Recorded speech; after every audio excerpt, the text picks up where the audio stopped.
Hello everyone, नमस्कार। मैं भूषण भूसारी Vedanta IAS foundation से।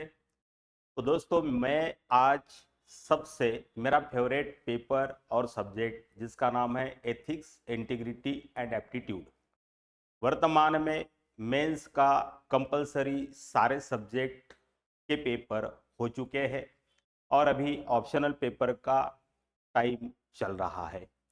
तो मित्रों, सबसे खास बात, अगर हम लोग अभी तक के कंपलसरी पेपर के संदर्भ में जांचे तो इसमें कठिनता का स्तर, अगर पहला पेपर आप देखते हैं तो पहले पेपर को छोड़कर लगभग 10 में से 5 से आगे का कठिनता का स्तर है। और इसमें पेपर चौथा भी जो है अपवाद नहीं है। कठिनता का स्तर अगर मुझे कोई पूछे तो 10 में से लगभग 7.5 से 8 के बीच में कठिनता के स्तर का इस पेपर का रेटिंग आ सकता है। लेकिन उसके पहले हम लोग यहाँ पर देखें तो ये पेपर थोड़ा सा लेंथी टाइप का है, केस स्टडीज है, काफ़ी समय लगता है इसे। इसलिए मैं इस पूरे सेशन को 2 भागों में बांटूंगा, जैसे कि अपना पेपर भी बांटा गया है। तो सेक्शन ए को सिर्फ 6 क्वेश्चन है और 6 क्वेश्चन में लगभग एबीसी करके टोटल सब पार्ट्स में 13 क्वेश्चन को डिवाइड किया गया है। तो छोटे छोटे 13 क्वेश्चन सेक्शन ए में आपको जो है लिखने थे, उसी की चर्चा इस सेशन में करेंगे, जिसको मैंने थंबनेल पे भी आपको दिखेगा पार्ट 1 है। और केस स्टडीज को हम सेपरेट सेशन के तहत पढ़ेंगे। तो इस सेशन में चला जाए, जो कि क्वेश्चन पेपर का बहुत ही इंपॉर्टेंट और बहुत ही इंटरेस्टिंग एक पार्ट है आपको, जो कि क्वेश्चन फॉर्म में था इस पेपर के तहत।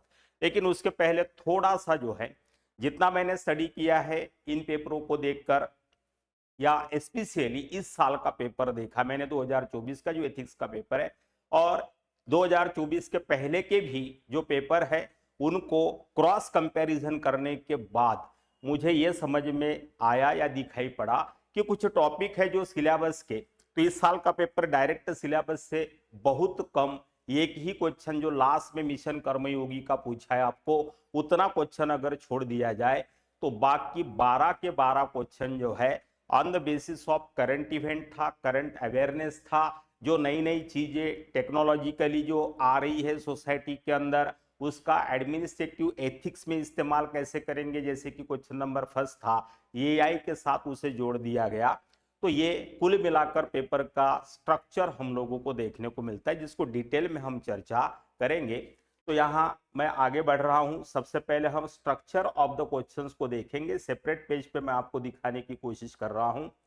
तो यहाँ हम देखेंगे कि पेपर का जो स्ट्रक्चर था वो क्या है और कैसे यहाँ पर हमको करना चाहिए था, तो इसकी थोड़ी चर्चा कर ली जाए। तो जैसे कि आप सभी को मालूम है, और जैसे मैंने कहा, इसमें हम सेक्शन ये से सिर्फ चर्चा करेंगे, ये की चर्चा करेंगे। और कुल मिलाकर इसमें अगर देखा जाए तो 6 क्वेश्चंस है, जिससे 13 सब पार्ट्स में बांटा गया है। टोटल क्वेश्चंस जो है वो 6 है, और इसे ही सब पार्ट्स है इसके, फिर एबीसी करके जो दिया गया आपको वो है 13th, और 13th इंटू 10, इस तरीके से 130 नंबर का पेपर जो है, या 250 में से 130 मार्क्स जो है वो केवल सेक्शन ये पर है। फिर बाकी बचा हुआ 120 नंबर का पेपर जो है वो केस स्टडीज बेस्ड है, जिसकी चर्चा हम करेंगे आगे।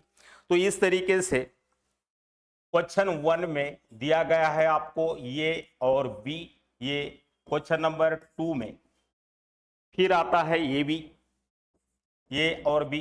क्वेश्चन नंबर 3 में ये है, बी है, और यहाँ सी कर दिया है आपको। क्वेश्चन नंबर 4 में फिर से ए बी है। क्वेश्चन नंबर 5 भी ये और बी है, और क्वेश्चन नंबर 6 भी ये और बी सब पार्ट में डिवाइड किया गया है। यानी कुल मिलाकर 13 सब कंटेंट या सब क्वेश्चंस इसके हो जाते हैं। इसके बाद यहां लगे हाथ हम स्ट्रक्चर ऑफ द पेपर के तहत 7-8 को भी देख ले। स्ट्रक्चर ऑफ क्वेश्चन पेपर, तो इसमें क्वेश्चन नंबर 7 जो है, इसमें भी आपको इसको 4 भागों में डिवाइड कर दिया है, ए बी सी और डी के तहत। क्वेश्चन नंबर 8 जो है, तो इसे भी ए बी सी डी के तहत ही डिवाइड कर दिया है सब पार्ट में। क्वेश्चन नंबर 9 है, तो इसे ए बी और सी में, ए बी सी, और क्वेश्चन नंबर 10 पुनः ए बी और सी। ये देखना बहुत जरूरी इसलिए है क्योंकि ये ट्रेंड एनालिसिस दिखाता है और थेमेटिक एनालिसिस को दिखाता है। एथिक्स और इंटीग्रिटी की तैयारी करने से पहले या इस टॉपिक को पढ़ने से पहले एक बात सभी स्टूडेंट ध्यान रख ले कि स्टैटिस्टिकल देख ले प्रीवियस ईयर्स का। तो 2012 से जब से सिलेबस आया है तो थेमेटिक एनालिसिस को देख लेना बहुत जरूरी है, ताकि कौन से टॉपिक पर हमें बहुत ज्यादा फोकस करना हमारी प्रिपरेशन में आवश्यक होगा, इस बात का एक आउटलाइन स्केच आपके दिमाग में फिट हो जाएगा। इसलिए इन चीजों को हम बताने की कोशिश कर रहे हैं। तो क्वेश्चन नंबर 10 हो गया एबीसी। क्वेश्चन नंबर फिर 11th में इसे ए बी और सी में डिवाइड कर दिया, और क्वेश्चन नंबर 12th में पुनः ए बी और सी में डिवाइड कर दिया है। इस तरीके से अगर देखेंगे तो 12 और 8 20 क्वेश्चन ये हैं, और बचा हुआ पेपर है आपका 120 का। यानी इन सारे के सारे जो 20 क्वेश्चन है, इसको एवरेज देखे तो एक एक क्वेश्चन को 6-6 नंबर से यहां पर आते हैं, और इस तरीके से ये 120 नंबर का केस स्टडीज हो जाता है। 7, 8, 9, 10, 11 और 12 को हम लोग टोटली केस स्टडीज के रूप में सेक्शन बी में देखेंगे। तो ये है केस स्टडी वाला पार्ट आपका सेक्शन बी का, समझ में आ गया। तो ये 120 नंबर का है और 130 नंबर का सेक्शन ये है। इस तरीके से इस साल के पेपर में मेंस का जो division of numbers and structure of the question paper जो है वो इस तरीके से आउटलाइन किया जा सकता है। पहली बात समझ में आ रहा है। तो कुछ अगर दिक्कत रहती है तो आप कमेंट बॉक्स में आकर मुझे बता सकते हैं। जितने भी ऑनलाइन अभी बच्चे हैं वो समझ ले, ठीक है। अब ये हो गया structure of the question paper, और इसके बाद हम आते हैं अब हमारे मुख्य सिलेबस पर। जो यूपीएससी का सिलेबस है, एमपीएससी राज्य सेवा का भी जो सिलेबस है, उस सिलेबस से कौन से क्वेश्चन को किस तरीके से उठाया गया, पहले उसका एक ग्राफिकल डिजाइन देख लेते हैं, या हम लोग उसका थोड़ा सा जो है इवैल्यूएशन कर लेंगे, तो हमें बहुत सारी चीजें और यहां पर क्लियर हो सकती है। वो इस तरीके से चले। तो दूसरा जो है, हम जा रहे हैं अभी सिलेबस के साथ। तो सारे के सारे जितने अभी तक क्वेश्चन, मतलब लगभग पूरे पेपर में यहां पर आपको 20 क्वेश्चन सेक्शन बी से करने थे, और लगभग 13 क्वेश्चन जो है सब पार्ट्स में जो डिवाइड किया है। इस तरीके से कुल मिलाकर 33 क्वेश्चन की चर्चा हमको इस पेपर में करनी थी। Lesson clear, okay. सिलेबस की अगर बात करें तो अगर आप देखें एथिक्स और ह्यूमन इंटरफेस, ये पहला ही टॉपिक हमारे सिलेबस में दिया हुआ है, एथिक्स एंड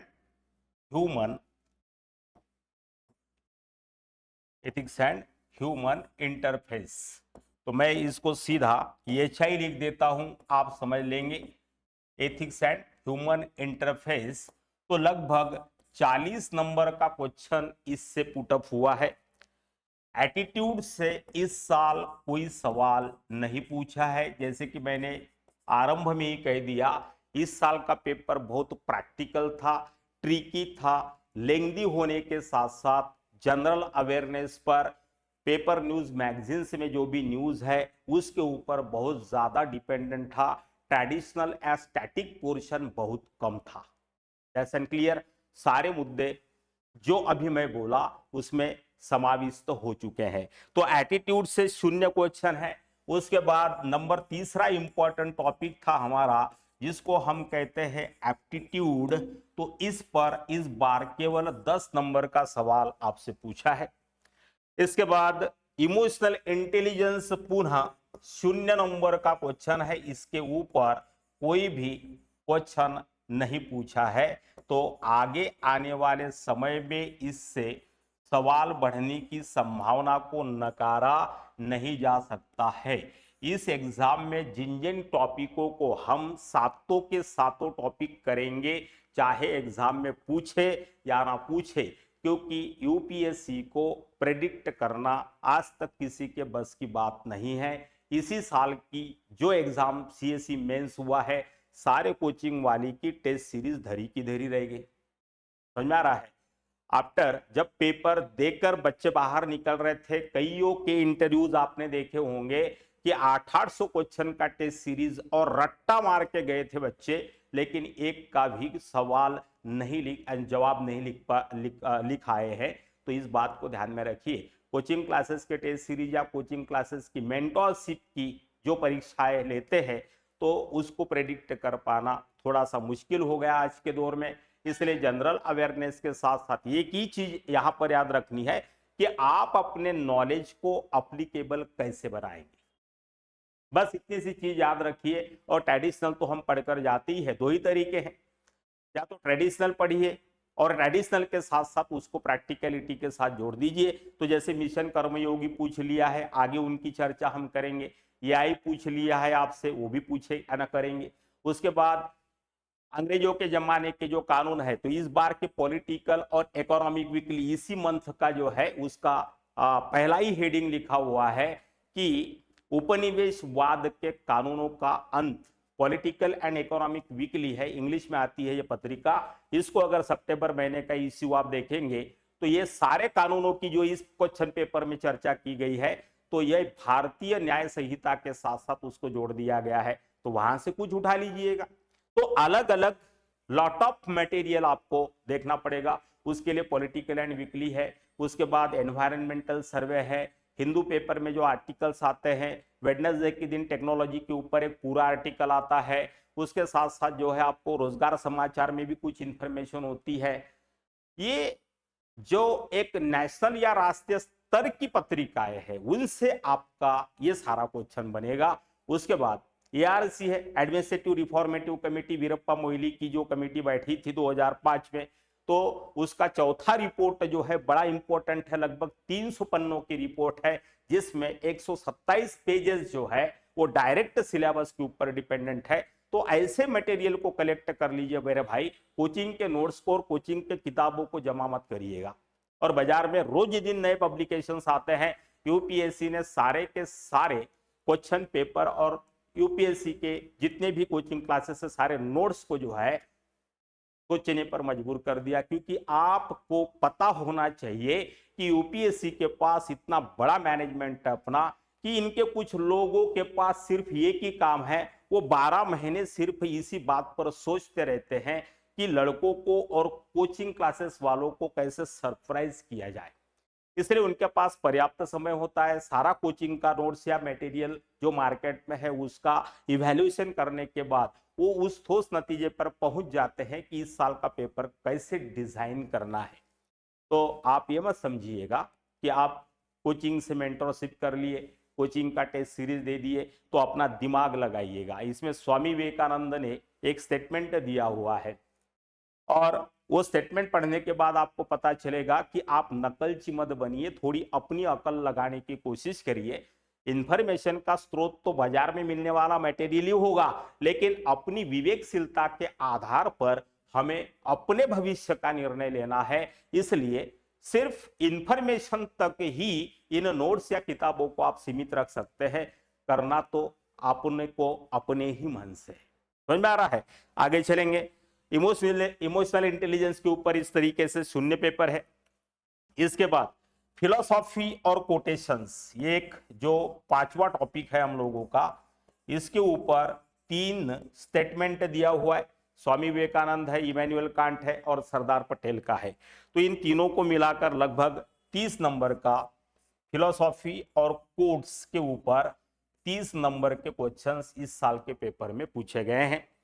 और इसके बाद एडमिनिस्ट्रेटिव एथिक्स, मतलब कंप्लीट 6वां और 7वां यूनिट जो है आपका एडमिनिस्ट्रेटिव एथिक्स, तो लास्ट का 6वां और 7वां यूनिट ये completely dedicated to the questions है और इसके ऊपर लगभग 50 नंबर के सवाल इस साल के एग्जाम में पूछे गए हैं। और इस तरीके से अगर देखेंगे तो ये 130-120 के आसपास का वेटेज जो है सेक्शन ये में बन जाता है। बाकी बचा हुआ जो है आपको केस स्टडीज के फॉर्म में देखने को मिल सकता है। तो दो चीजें मैंने यहां पर आपको बता दी, एक तो structure of the question paper कैसे था और सिलेबस वाइज कौन से टॉपिक पर कौन सा और कितना वेटेज यहां पर दिया गया था। अब बात करें थोड़ा सा डिफिकल्टीज की, डिफिकल्टी लेवल क्या था, तो यहां पर हम कह सकते हैं कि डायरेक्ट जो है सिलेबस से बहुत कम क्वेश्चन इस बार पूछा है। इसलिए अगर आप डायरेक्ट क्वेश्चन की बात करते हैं तो यहां बेमानी होगा, डायरेक्ट क्वेश्चन कहीं पर भी नहीं पूछा गया है आपसे। इसलिए थोड़ा सा डिफिकल्टी लेवल जो है उन बच्चों के लिए जो कोरिलेट नहीं कर सकते इंफॉर्मेशन को और स्टैटिक पोर्शन को, इंफॉर्मेशन को और डिफिनिशनल जो पार्ट हम लोगों को अकॉर्डिंग टू सिलेबस दिया गया है उसके साथ।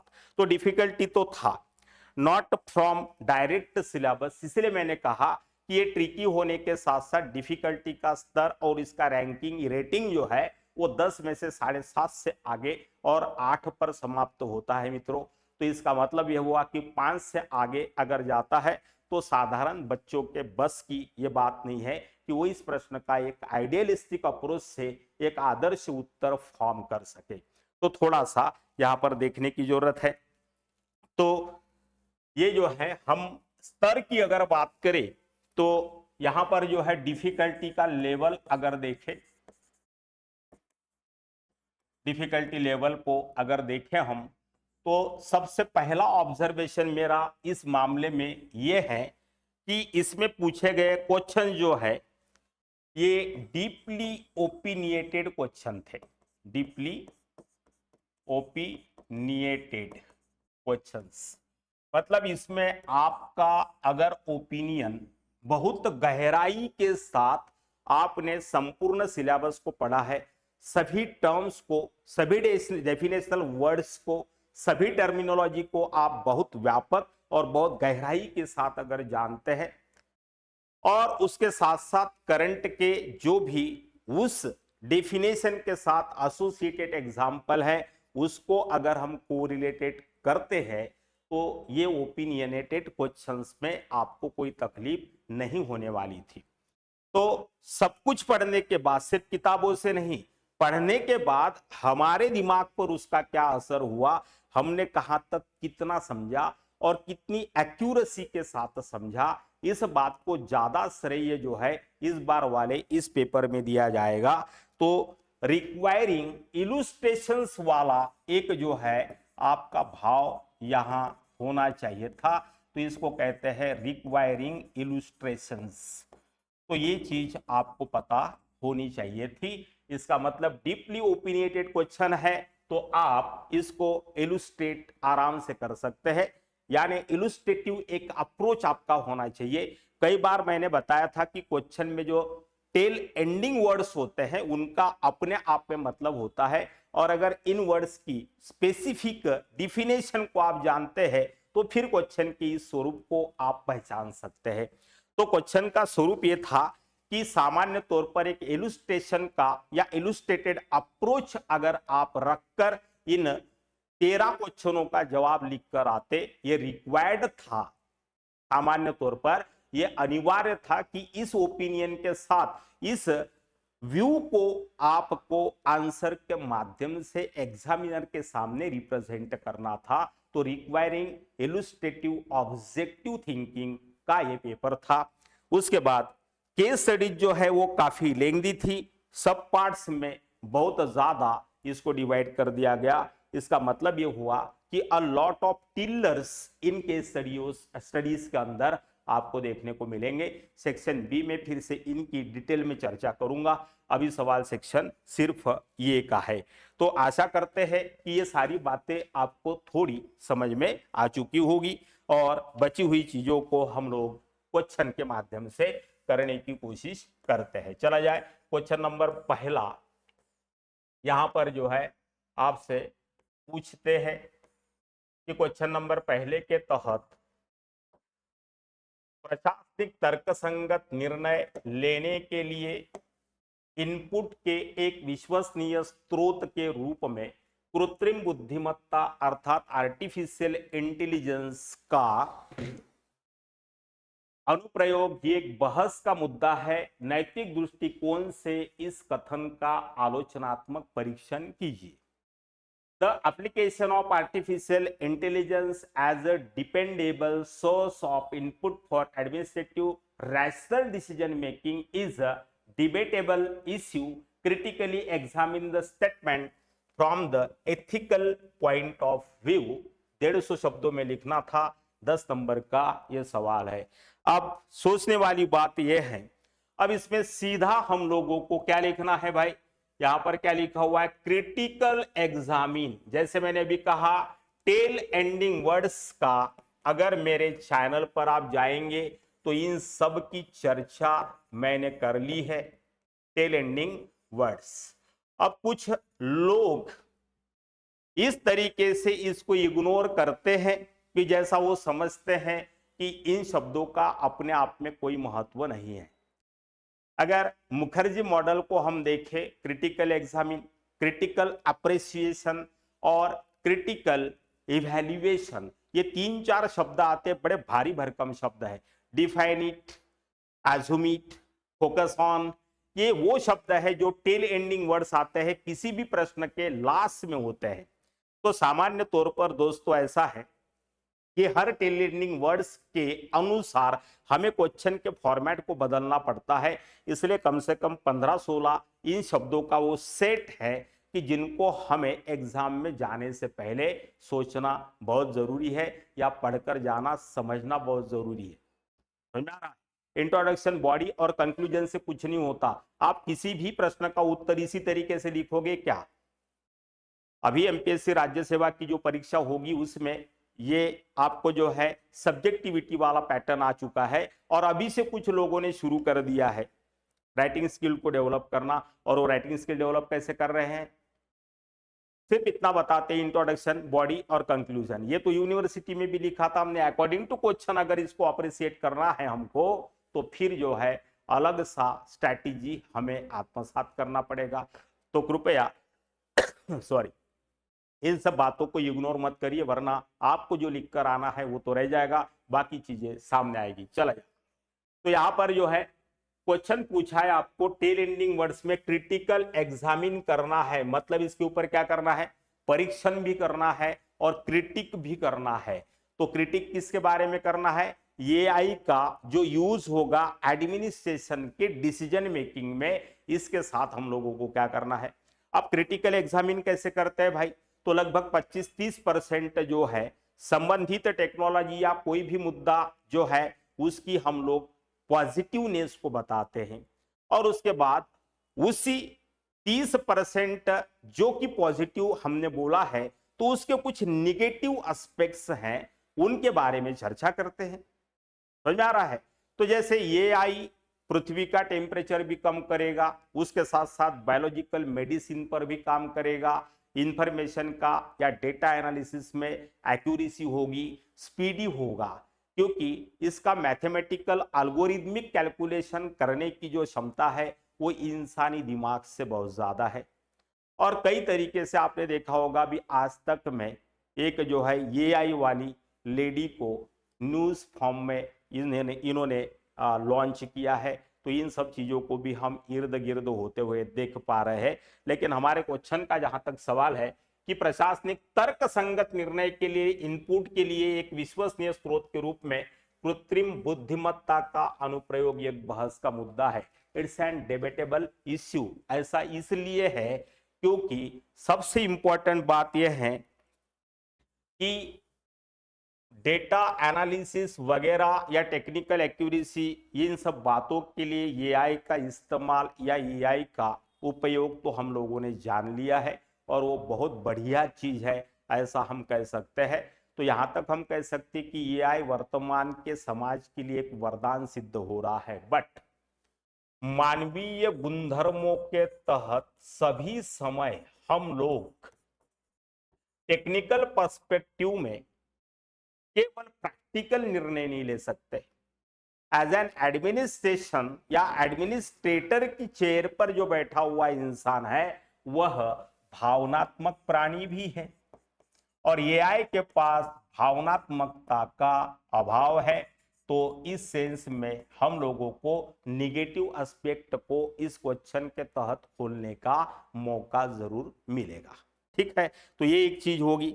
उसके बाद एआई के कई आंकड़े ऐसे आते हैं डेटा एनालिसिस में कि भ्रमित करने वाले होते हैं, ये कंफ्यूजन पैदा होता है। जैसे कि कई इतिहासों की किताबों में शिवाजी महाराज की मृत्यु का तारीख जो है अलग लिखा हुआ है, और जो कुछ मानने वाले शिव चरित्र पढ़ने वाले लोग हैं या जो पढ़ते हैं जिन्होंने समझा है तो वो लोग दूसरी तारीख मनाते हैं। यही कारण है कि हमारे महाराष्ट्र में कैलेंडर पर दो तरीके का हम लोग जो है शिव जयंती मनाते हैं, एक सरकारी आंकड़े तारीख के अनुसार और दूसरा जनमानस की मान्यता के अनुसार। तो समझने वाली बात यह है कि एआई के साथ भी इस तरीके की प्रॉब्लम यह है कि ये भ्रमित आंकड़ों को क्या कर सकता है, प्रोवाइड कर सकता है। इसलिए कंक्लूजन या निष्कर्ष भी क्या होगा, वो भी भ्रमित ही होगा। तो आंकड़ों के जाल में आने वाले समय में कहीं दुनिया ना फंस जाए और इसका बुरा असर एडमिनिस्ट्रेशन पर ना पड़े, क्योंकि एआई का ज्यादा से ज्यादा इस्तेमाल हम लोगों को होगा डेटा ड्राइवन एफिशिएंसी को बड़ा या मजबूत करने में। सबसे बड़ा फायदा क्या होगा, डेटा ड्राइवन एफिशिएंसी। ओके, तो इसकी एफिशिएंसी बढ़ेगी। जो मानव श्रम अभी लगता है डेटा कलेक्शन करने में, तो वो अभी हम लोगों को इसके बाद इसका इस्तेमाल अगर बढ़ता है तो ये हमको नहीं होगा। उसके बाद रिडक्शन ऑफ ह्यूमन बायसनेस, ये एक अच्छाई है इसकी, रिडक्शन ऑफ ह्यूमन बायसनेस, इसको भी हम इसमें टाल सकते हैं। जो फिलहाल बायसनेस के कुछ आरोप जो है डिसीजन मेकिंग के तहत विरोधी पक्ष यही बात करते हैं कि सरकार बायस हो गई, सरकार एक विशिष्ट वर्ग के लिए काम करती है, शासन प्रशासन एक विशिष्ट वर्ग के लिए काम करता है। जैसे कि बुलडोजर की प्रक्रिया चल रही है, सुप्रीम कोर्ट का डिसीजन भी आ गया है। तो उत्तर प्रदेश में अपोजिशन यही दावा करता है कि कुछ विशिष्ट समूहों के घरों को है ना टारगेट किया जा रहा है, उनके आपको जो है क्या कहते हैं आस्था स्थलों को नुकसान पहुंचाने की कोशिश की जा रही है। लेकिन विरोधी बहुसंख्यक वर्ग का भी बुलडोजर ने किस प्रकार से अतिक्रमित जमीन पर अतिक्रमण कर लिया था उसकी चर्चा नहीं करते।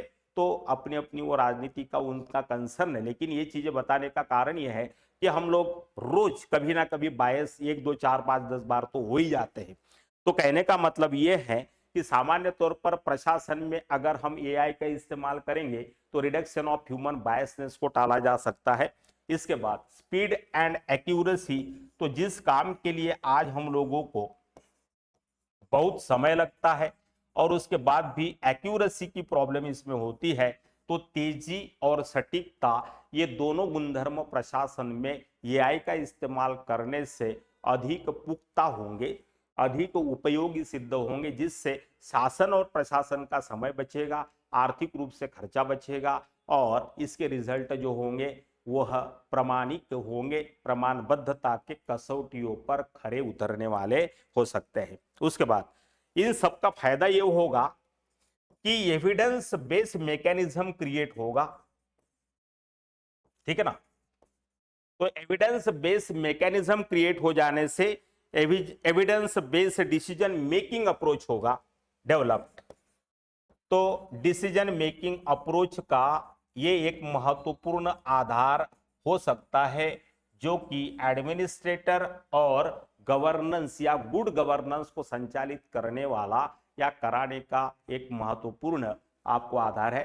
तो evidence based decision making approach, इसको ईबीडीए में भी है ना कहा जाता है प्रशासन की भाषा में। तो इसको डेवलप किया जा सकता है, ये अच्छाइयाँ। अब इसके खिलाफ ये 4 मुद्दों को आप अच्छाई के रूप में आर्टिफिशियल इंटेलिजेंस के तहत यहां पर लिख सकते थे।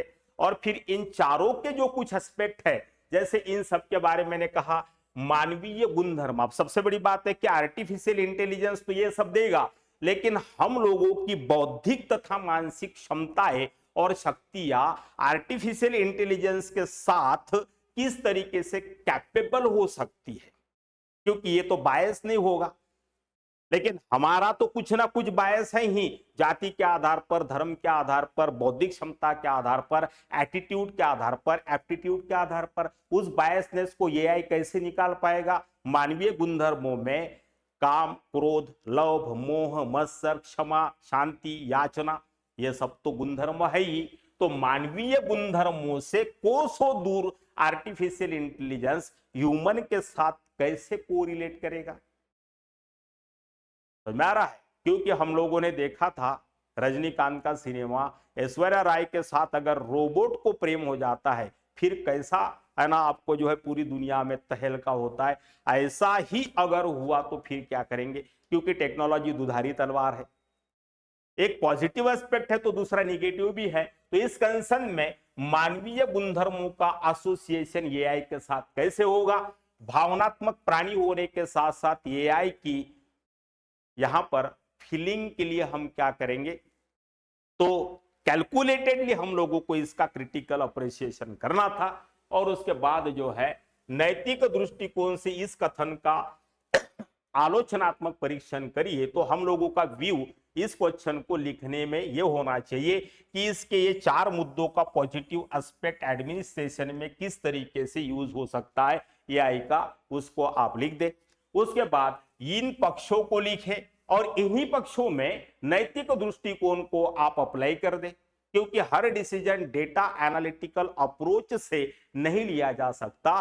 कुछ चीजें भावनात्मक तौर पर भी जब हम शासन और प्रशासन चलाते हैं तो उस वक्त जो है भावनाओं का भी उतना ही महत्व होता है, जिससे अलग अलग जाति, अलग अलग भाषा, अलग अलग वर्ग, अलग अलग संप्रदाय के लोग शासन तथा प्रशासन संचालन की प्रक्रिया से समान रूप से संतुष्ट हो सके।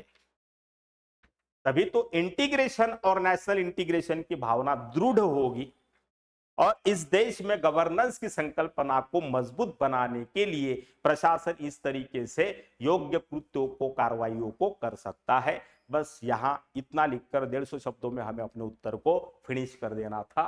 तो ये हो गया पहला नंबर का question.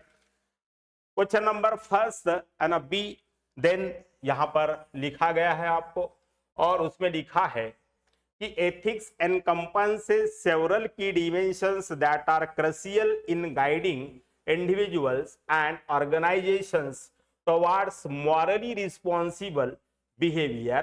Explain the key dimensions of ethics that influence human action. Discuss how these dimensions shape ethical decision making in the professional context. बहुत अच्छा सवाल पूछ दिया है, और जैसे मैंने अभी कहा कि मुखर्जी मॉडल में जब तक आप पर्टिकुलर टर्मिनोलॉजी में क्या लिखना चाहिए और कैसे उसका उत्तर लिखते समय ध्यान रखना चाहिए, इन बातों को जब तक नहीं सीखते तो आपका उत्तर पूरा गलत होने की संभावना है, खास तौर से इस पेपर के तहत। अब जरा देखा जाए यहां पर क्या लिखा है भाई कि मानवीय कार्यों को प्रभावित करने वाले नैतिकता के प्रमुख आयामों की व्याख्या कीजिए। सबसे पहला शब्द है हमारे लिए, व्याख्या कीजिए, डिफाइन। अब डिफाइन का मतलब क्या होता है, इसको इसमें लिखना था, और इतने क्वेश्चन को सिर्फ डिफिनेशन के तहत लिखना है कि मानवीय कार्यों को प्रभावित करने वाले नैतिकता के प्रमुख आयामों की व्याख्या, सिर्फ इसकी व्याख्या करनी थी। और उसके बाद दूसरा क्वेश्चन लिखता है इसमें, चर्चा कीजिए, डिस्कस। ये हो गया डिफाइन और ये हो गया डिस्कस। चर्चा कीजिए कि ये आयाम पेशेवर के संदर्भ में नैतिक निर्णय लेने को कैसे आकार देते हैं। दो टर्मिनोलॉजी का यूज किया है, दोनों का स्ट्रक्चर चेंज हो जाएगा, पहले प्रश्न का भी और दूसरे प्रश्न का भी। और ऊपर दिया है स्टेटमेंट जो कि कॉमा इंटू इन्वर्टेड कॉमा में है, और जब भी कॉमा इंटू इन्वर्टेड कॉमा में क्वेश्चन होगा वो पत्थर की लकीर है।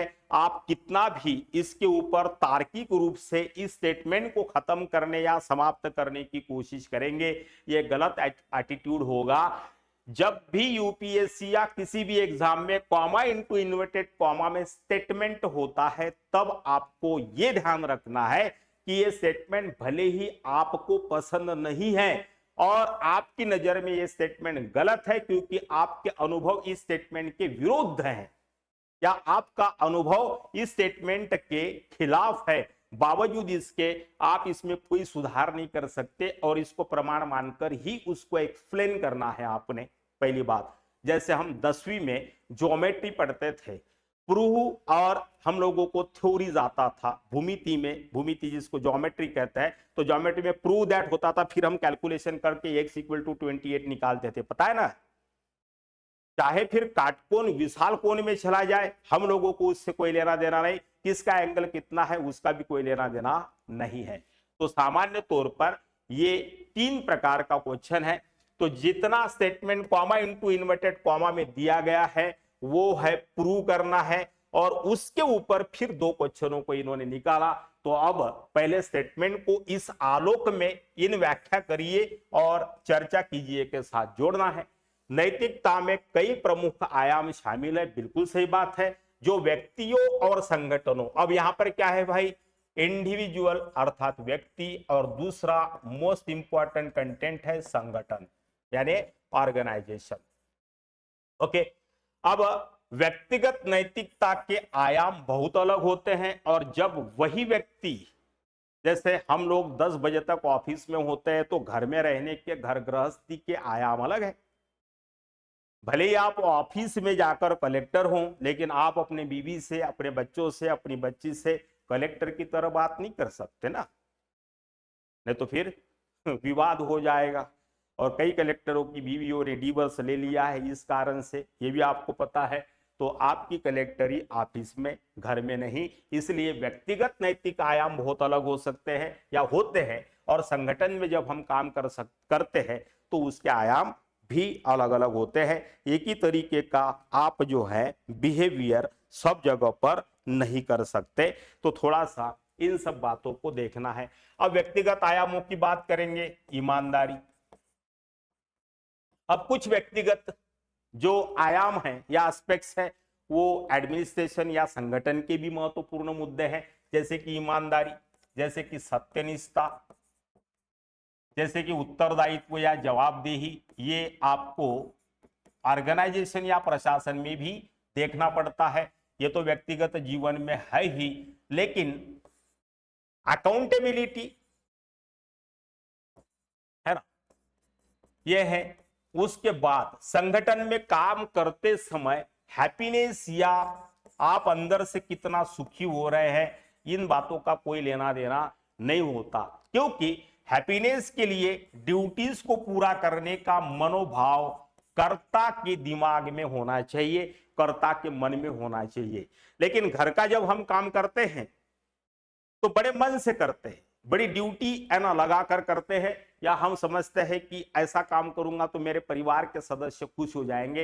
लेकिन जब हम ऑर्गेनाइजेशन के साथ काम करते हैं तो हम लोग ना हमारे खुशी का कोई जो है उसमें अवसर ढूंढते हैं, और ना ही हमारे कृत्य से किए जाने वाले कृत्यों से कितने लोग सुखी होंगे, ये कोई हम लोग अवसर ढूंढते नहीं, और हमको इससे कोई लेना देना नहीं है। तो 11 से 5 जब हम जाते हैं ऑफिस में तो खाना पूर्ति करके आ जाते हैं, और ये हैप्पीनेस जो हम व्यक्तिगत आयामों में देखते हैं वो यहाँ पर मिले या ना मिले उससे हमारा कोई लेना देना नहीं होता है। उसके बाद नैतिकता के कई प्रमुख आयाम शामिल है, जिसमें व्यक्ति और संगठन को नैतिक रूप से जिम्मेवार व्यवहार की दिशा में मार्गदर्शन करने में महत्वपूर्ण होते हैं। बिल्कुल जैसे मैंने कहा, कई व्यक्तिगत आयाम ऐसे हैं कि जो संगठनात्मक आयामों के भी आयाम हैं, और कुछ ऐसे हैं जहां पर मैंने अभी बताया आपको थोड़ा सा डिफरेंस, कुछ चीजें आप इसमें जो है जोड़ देंगे, क्योंकि इतना समय पूरा डिटेल बताने का यहाँ पर नहीं है। तो कई सारे आयाम से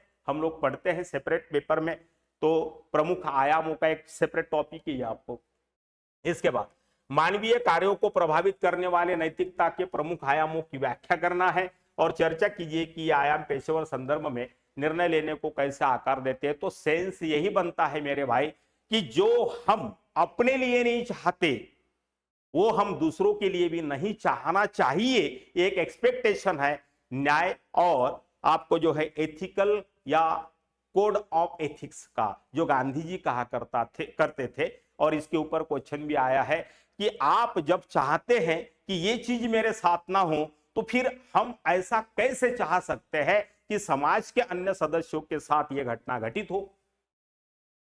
कुछ लोग होते हैं विघ्न संतोषी टाइप के कि जिनको सुख इस बात का है, वो जीवन में कितने ही दुखी क्यों ना रहे, वो कभी सुखी नहीं रहे, लेकिन दूसरे कितने दुखी हैं इसका पैरामीटर चेक करने में उसकी जिंदगी जा रही है। तो ऐसे लोगों को मराठी में भी कहते हैं और हिंदी में भी एक शब्द आता है विघ्न संतोषी। तो किसी पड़ोस वाले के ऊपर अगर कोई संकट आ जाता है तो ये अंदर से बड़ा खुश हो रहा है। तो वर्तमान का जो गुड गवर्नेंस की कंसेप्ट है, तो गुड गवर्नेंस की कंसेप्ट की चर्चा की जरूरत क्यों पड़ी? हमारा शासन प्रशासन जो है वो इसी तरीके का विघ्न संतोषी था। तो एक समस्या सॉल्व करने के पीछे और समस्याओं को इन्होंने निर्माण कर दिया और चैन की नींद ले रहे हैं। तो इस तरीके का जो एक एटीट्यूड था उसको बदलने की कोशिश प्रशासनिक सुधार आयोग ने भी की। उसके साथ साथ कई समितियां इसके ऊपर एडमिनिस्ट्रेटिव रिफॉर्मेशन के लिए बैठी है। तो सारांश मैंने बता दिया इस सेंस में आपको कि ये गांधी जी का प्रसिद्ध स्टेटमेंट है कि जो हम अपने लिए नहीं चाहते उसको दूसरों के लिए चाहने का भी हमें कोई अधिकार नहीं है। तो इस सेंस में आप इस प्रश्न को आराम से 150 शब्दों में लिख सकते थे, कोई दिक्कत नहीं थी इसके अनुसंधान में। आगे क्वेश्चन नंबर सेकंड ये के ऊपर आया जाए। हाँ, बहुत बढ़िया। और ये वर्तमान का जो विश्व राजनीति तथा विश्व की स्थितियां चल रही है उसके ऊपर बनाया है यूपीएससी क्वेश्चन। बहुत बढ़िया क्वेश्चन बनाया और इसको भी कॉमा इनटू इन्वर्टेड कॉमा में रखा है। सॉरी, कि शांति के बारे में केवल बात करना ही पर्याप्त नहीं है, इस पर विश्वास भी करना चाहिए। और इस पर केवल विश्वास करना ही पर्याप्त नहीं है, इस पर कार्य भी करना चाहिए। तो 3-4 शब्द है। सबसे पहले तो बात करना, दूसरा विश्वास करना, तीसरा केवल विश्वास करना ही पर्याप्त नहीं है तो इस पर कार्य करना भी या इस पर कार्य करना भी चाहिए, ऐसा ये स्टेटमेंट कहता है। वर्तमान संदर्भ में विकसित देशों के प्रमुख हथियार उद्योग, स्पेशली कोड किया है प्रमुख हथियार उद्योग, मतलब जो है कोई तोप बना रहा, कोई बम गोले बना रहा, कोई फाइटर प्लेन बना रहा है, कोई ड्रोन बना रहा है ना, मिलिट्री ऑपरेशन के लिए, ये सब हथियार उद्योग दुनिया भर में अपने स्वार्थ के लिए कई युद्धों की निरंतरता पर प्रतिकूल प्रभाव डाल रहे हैं। बिल्कुल डाल रहे हैं। आज के अंतरराष्ट्रीय क्षेत्र में निरंतर चल रहे संघर्षों को रोकने के लिए शक्तिशाली राष्ट्रों के नैतिक विचार क्या है? तो शक्तिशाली राष्ट्रों का नैतिक विचार केवल धंधा करना है, बिजनेस करना है। तो इंग्लिश में बहुत अच्छा लिखा हुआ है, it is not enough to talk about peace, one must believe in it, and it is not enough to believe in it, one must act upon it. In the present context, the major weapon industries of the developed nations are adversely influencing continuation of numbers of wars for their own self-interest all around the world. What are the ethical considerations of the powerful nations in today's international arena to stop continuation of ongoing conflicts? हमारे देश में भी विशिष्ट समुदाय को विशिष्ट समुदाय से लड़ाने के लिए हथियारों की तस्करी करने वाले वर्तमान के माहौल को शांत नहीं होने देंगे। अभी अभी मणिपुर की घटना हुई तो मणिपुरी कुकियों के पास एडवांस हथियार कहां से आए? जिन लोग इतने सालों से गरीबी के अभाव के दलदल में फंसे हुए हैं उनके पास हाईटेक हथियार कैसे आए? इसका मतलब कुकी और मैतेई समुदाय का ये जो विध्वंसक चल रहा है सामाजिक सौहार्द को समाप्त करने का एक जो प्रयास चल रहा है, तो ये ऑनेस्टली समाप्त करने के लिए कोई बेसिकली काम कर रहा है क्या? सवाल सारे उठाएंगे कि सरकारें क्या कर रही, पुलिस क्या कर रही, प्रशासन क्या कर रहा, लेकिन ईमानदारी से प्रयास कोई कर रहा है इसके लिए? कहने का मतलब विकसित राज्य केवल बिजनेसमैन बने हुए हैं, और खास तौर से विकसनशील और अविकसित देशों के बीच में जो क्राइसिस है, इसमें कोई भी क्राइसिस हो सकता है, आंतरिक सुरक्षा से संबंधित हो सकता है, बाह्य सुरक्षा से संबंधित हो सकता है। उसके लिए अब जरा सोचने वाली बात है कि यूक्रेन ने कहा था कि मैं नाटो में जा रहा हूं, तो रशिया ने उसके ऊपर आक्रमण कर दिया। अब देखो कि यूक्रेन को हथियार कौन सप्लाई कर रहा है, तो अमेरिका। और रसिया अपने आप में हथियारों का उत्पादन करने वाला दुनिया का सबसे बड़ा देश है, और 3 सालों से इस समस्या का कोई समाधान नहीं निकला। तो हमारे देश की डिप्लोमेसी में जब हम लोग ऑफर किए और हमने मध्यस्थता करने का एक जो अपेक्षा दिखाया, और राष्ट्रपति पुतिन ने भी हमारे इस क्या कहते हैं कि पहली पहल को एक्सेप्ट भी किया, और उन्होंने 2 देशों के नामों में हमारा नाम लिया था। ये स्टेटमेंट सिद्ध करता है इस बात को। ये भारत के प्रधानमंत्री की उस वक्त की यूक्रेन यात्रा के संदर्भ में दिया गया इस एग्जाम्पल को सेट करके आप इस प्रश्न का उत्तर लिख सकते थे, क्योंकि भारत ने हमेशा शांति के बारे में केवल बात नहीं की है, हम शांति पर भरोसा भी करते हैं। तो अभी भी प्रधानमंत्री की यात्रा जो है, हम युद्धों का देश नहीं है, हम बुद्धों का देश है, और बुद्धों के साथ साथ शांति पर भी विश्वास हम करते हैं। और इस पर केवल विश्वास करना ही पर्याप्त नहीं है, तो इस पर भारत ने पहल की है यूक्रेन के साथ, और उसका नतीजा भी आया कि रसिया ने इच्छा जताई है कि भारत अगर मध्यस्थता करना चाहे तो हम इसमें करेंगे। और अभी अभी क्वाड की जो मीटिंग हुई है उसमें भी इस बात को हमने बोला, और अभी भी यूनाइटेड नेशन ऑर्गेनाइजेशन में हम फिर से इस बात को दोहरा के आए हैं। कल ही रात का अगर मैसेज देखेंगे यूनाइटेड नेशंस के प्लेटफॉर्म से, तो यहां पर आपको पता चल जाएगा कि भारत का विदेश नीति का विजन क्या है। समझ में आ रहा है? तो यूनाइटेड नेशन ऑर्गेनाइजेशन, जिसको लीग ऑफ नेशंस के रूप में हमने एस्टैब्लिश किया था, और बाद में ये यूनाइटेड नेशंस ऑर्गेनाइजेशन हो गया। आज तक बताइए कि इंटरनेशनल ऑर्गेनाइजेशन ने कितने देशों में और भारत के ही अंदर कितने है ना जगहों पर शांति प्रस्थापित करने के लिए पहल की है? कोई नहीं करता। ये जो बड़े या विकसित राज्यों के समर्थित ऑर्गेनाइजेशन है, यह हमेशा विकसित राज्यों की तरफ और उनके इंटरेस्ट को साध्य करने के लिए ही झुके हुए होंगे। ये कमजोर इंसान का कभी साथ नहीं दे सकते, और कमजोरों के प्रति ये कमिटेड भी नहीं हो सकते, ऐसा हम इस मामले में कह सकते हैं। और आज के अंतरराष्ट्रीय क्षेत्र में निरंतर चल रहे संघर्ष को रोकने के लिए शक्तिशाली नैतिक रास्तों की विचार क्या है? ये नैतिकता का दिखावा मात्र करते हैं। मिलेनियम डेवलपमेंट गोल पहले 5 थे, अभी 17 तक हम लोगों ने लिस्ट बढ़ा दी। बस लिस्ट बढ़ाते रहिए और इसके लिए कोई प्रयास ना करिए। अफ्रीका में भूखमरी से लोग मर रहे हैं, माल न्यूट्रिशन से मर रहे हैं, शिक्षा की दशा और दिशा सब, तस्करी में लोग लगे हुए हैं, ड्रग तस्करी में लगे हुए हैं। तो इस तरीके का नार्को टेररिज्म जो आया है देश के अंदर, हमारे देश में भी है। समझ में आ रहा है? जिस मणिपुर को, अरुणाचल प्रदेश को, असम को ये नार्को टूरिज्म और नार्को टेररिज्म के रूट बन चुके हैं। पैसा जनरेशन कहां से होता है? नार्कोटिक्स से, और ये बाकायदा अभी सिद्ध हो चुका है। मैंने एक लेक्चर में इसकी चर्चा जरूर की थी।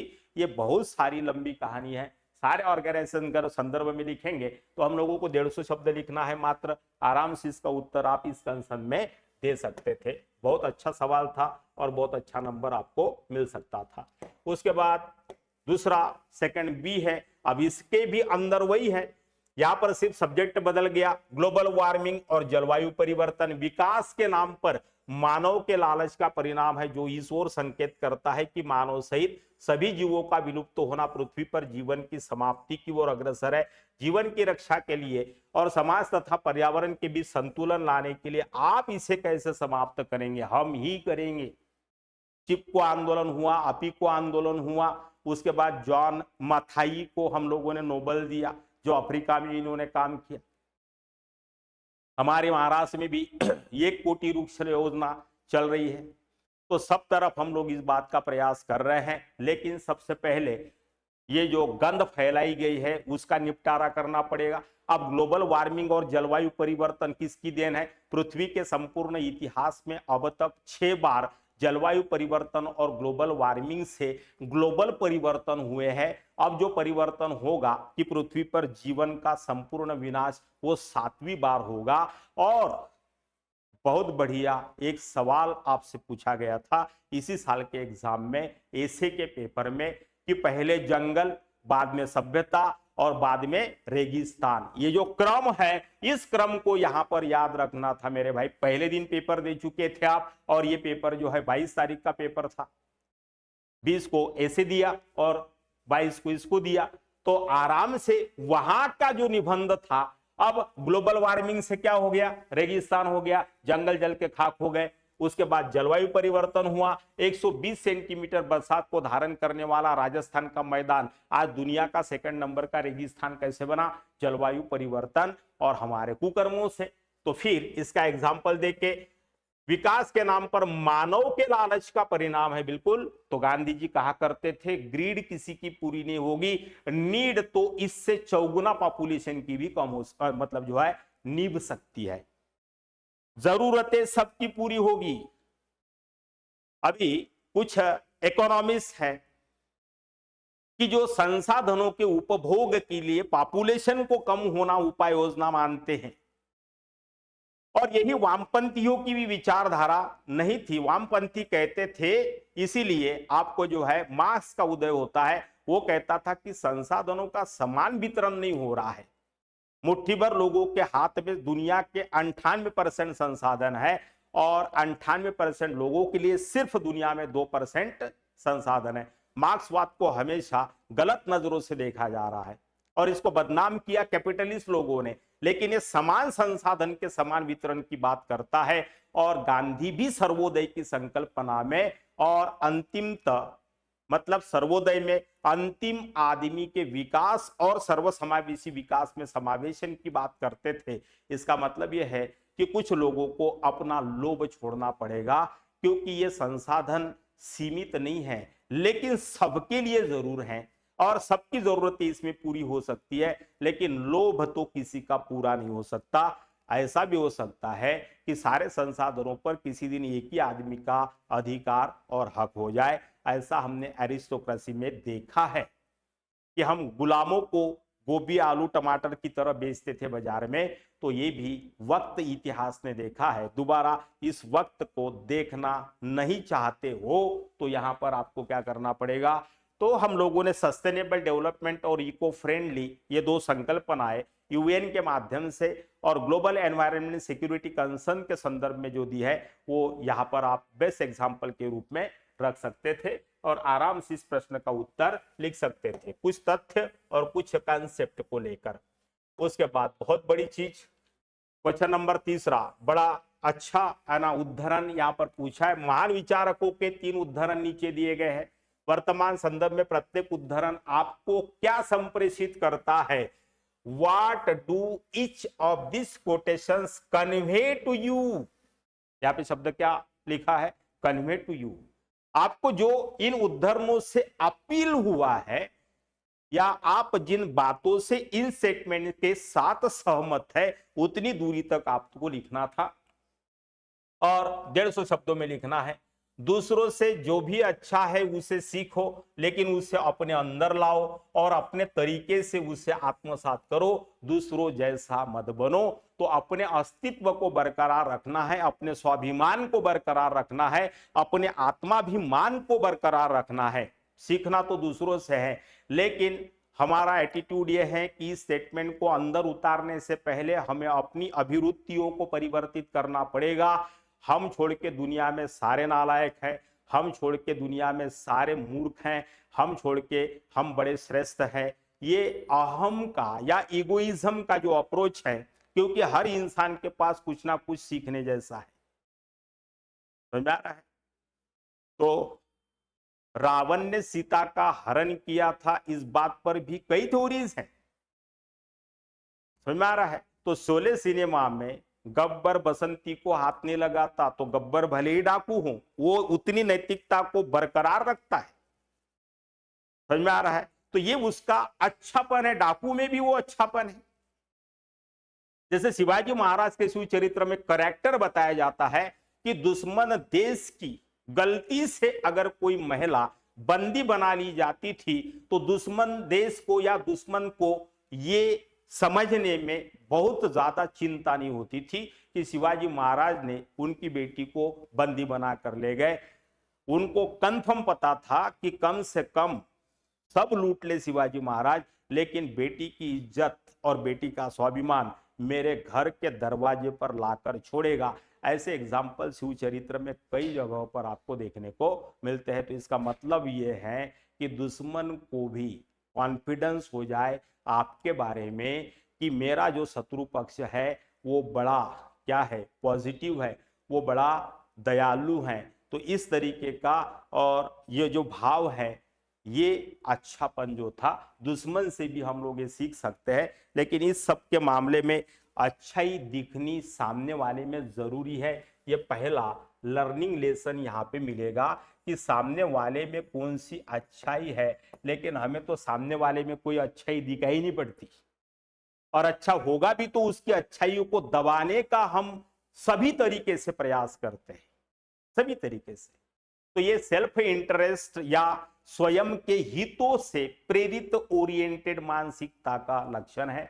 इसलिए यहां पर स्वामी विवेकानंद जी कहते हैं कि लेकिन उसे अपना अपने अंदर लाओ और अपने तरीके से उसे आत्मसात करो, दूसरों जैसा मत बनो।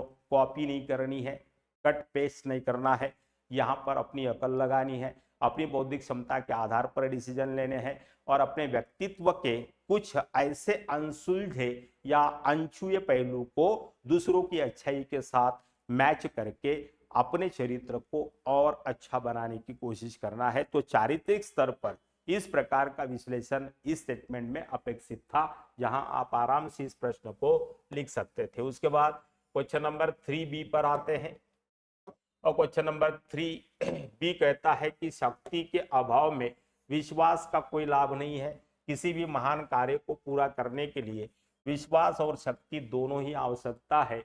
ये सरदार पटेल जी का स्टेटमेंट था। तो सही बात है कि शक्ति के अभाव में विश्वास का कोई लाभ नहीं है। किसी भी महान कार्य को पूरा करने के लिए विश्वास और शक्ति दोनों है। मान लीजिए कि आप किसी डॉक्टर के पास में गए, बहुत शक्तिहीन हो चुके हैं, डॉक्टर पर बहुत भरोसा है लेकिन बॉडी साथ नहीं दे रही, डॉक्टर जो दवाई दे रहा, और ऐसे डॉक्टर से आप इलाज कर रहे कि जो अपने इलाके का सबसे बड़ा और जाना माना विद्वान है डॉक्टरी का, लेकिन आपकी बॉडी ही इतनी कमजोर है कि वो उसको साथ ही नहीं दे रही, तो उन दवाइयों का कोई असर आपके ऊपर नहीं होगा। विश्वास से काम नहीं होगा, बॉडी के अंदर शक्ति भी चाहिए। ऐसा ही एग्जाम्पल गौतम बुद्ध के बारे में भी है। 6 साल बहुत जप तप कर लिए, धारणा कर लिए, प्रार्थना कर लिए, नाच लिए, भूखे रह लिए, उपवास कर लिया, इतना शरीर थक गया कि हड्डियों का पूरा जो है स्केलेटन बन चुका था, थक हार गए, भगवान की प्राप्ति या आत्मा की प्राप्ति नहीं हुई और थक हार कर पीपल के नीचे बैठ गए, और 6 सेकंड के अंदर 6 साल में जो घटित नहीं हुआ वो 6 सेकंड में हो चुका। तो कहा ये आत्मज्ञान के लिए जो है शरीर को तकलीफ दिया, ये गलत है। और यही कारण था कि यशोधरा जब वो पूछी कि महाराज जो 6 साल में आपको जंगल में मिला वो घर पर भी नहीं मिल सकता क्या, घर पर मिल नहीं सकता था क्या? तो बुद्ध जीवन में पहली बार चुप रहे, क्योंकि बुद्ध को अनुभूति हो गई थी कि यशोधरा बात सही कर रही है। मैंने जंगल में 6 साल जाकर कर भी क्या लिया, जो परंपरागत मार्ग थे उसी का अनुसरण करने की कोशिश किया, लेकिन उससे तो आत्मज्ञान फलित नहीं हुआ। इसलिए ध्यान मार्ग में सिर्फ सेल्फ इनोवेशन को और स्वयं के ज्ञान को हासिल करना या स्वयं की शक्तियों को पहचानने का वो तत्व समाविष्ट है जो कि शक्ति और विश्वास इक्वल टू आत्मविश्वास को निर्माण करता है। और यही पटेल जी का स्टेटमेंट था। अब ये स्टेटमेंट कहाँ से आया? नेशनल इंटीग्रेशन जब इनको करना था आप सभी जानते हैं कि 680 देशी रियासतों में देश का विभाजन हुआ था। फेडरलिज्म को एस्टैब्लिश करना था। कई तरीके के राजा थे, कई भाषाओं का देश था हमारा, कई खान पान संस्कृतियां थी हमारी। तो इन सबको मिलाकर या इन सबको एकत्रित करना था और नेशनल इंटीग्रेशन करना था। विश्वास तो था स्वयं के ऊपर, लेकिन शक्तियां किसने दी थी? भारतीय संविधान ने, भारत के उस वक्त के लोगों ने, उस वक्त के राजाओं ने भी दी थी। तो ये सारा जब तक ना हो तब तक आप कोई कंस्ट्रक्टिव या संरचनात्मक कृत्य को नहीं कर सकते। उसके बाद 3C नंबर का क्वेश्चन है, कानून के अनुसार यदि मनुष्य दूसरों के अधिकारों का उल्लंघन करता है तो वह दोषी है। नीति शास्त्र के अनुसार यदि केवल ऐसा करने के बारे में सोचता भी है तो भी वो दोषी है। इमानुएल कांट पश्चिम के बहुत महान विद्वान है। एक एक स्टेटमेंट इस आदमी का तुम्हारे अंदर जो है अंगार पैदा कर देगा, तो जरूर इसको पढ़िए आप। इमानुएल कांट वो पहला व्यक्ति था जिसने धर्म और सत्ता को विभाजित करने का प्रयास किया यूरोप के अंदर, और खास तौर से ये समाजशास्त्री और चिंतक के रूप में जाने जाते हैं। तो इनके अनुसार यदि मनुष्य दूसरों के अधिकारों का उल्लंघन करता है तो वो दोषी है, और नीति शास्त्र के अनुसार यदि केवल वो ऐसा करने के बारे में सोचता भी है, इसलिए अभी मैंने गौतम बुद्ध के बारे में कहा शून्यत्व उतरना चाहिए। बुद्ध का स्टेटमेंट था शून्यत्व मतलब ना तो पॉजिटिव ना तो निगेटिव, हम वर्तमान समय में रुक जाने वाले होने चाहिए, और यही आर्य सत्यों का परिणाम बताया था।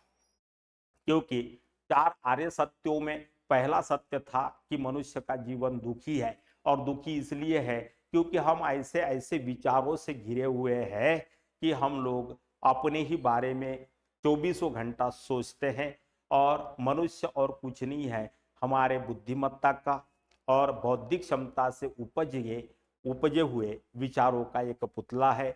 और इन विचारों को, क्योंकि देखिए कि आपका खून करने का विचार पहले मेरे दिमाग में आएगा कि पहले मेरे हाथ में आएगा? खून तो करना पड़ेगा चाकू से, है ना? विचार आने से पहले अगर चाकू लेकर मैं आपके पीछे दौड़ रहा हूं, है ना, या आत्महत्या करने का विचार एक दिन में तो नहीं बनता। सुसाइड का जो सोशियोलॉजी है, सुसाइड का जो साइकोलॉजी है, समाजशास्त्र में ईमेल दुर्खिम की थ्योरी आती है, तो एक आदमी कम से कम 3 बार आत्महत्या का फाइनल आत्महत्या करने से पहले प्रयास कर चुका होता है। उस सीमा तक जाती है उसकी कृत्य प्रणाली कि वो फाइनली उसके लिए तैयार हो जाए। मतलब फाइनल आत्महत्या करने वाले व्यक्ति को 3 बार रिहर्सल करनी पड़ती है। तो कहने का मतलब यह है कि नीति शास्त्र के अनुसार इस प्रकार की भावना, किसी का खून करना मतलब हत्या करना, और आत्मघात करना भी, इसलिए कानून में आत्महत्या करना भी कानूनन जुर्म है।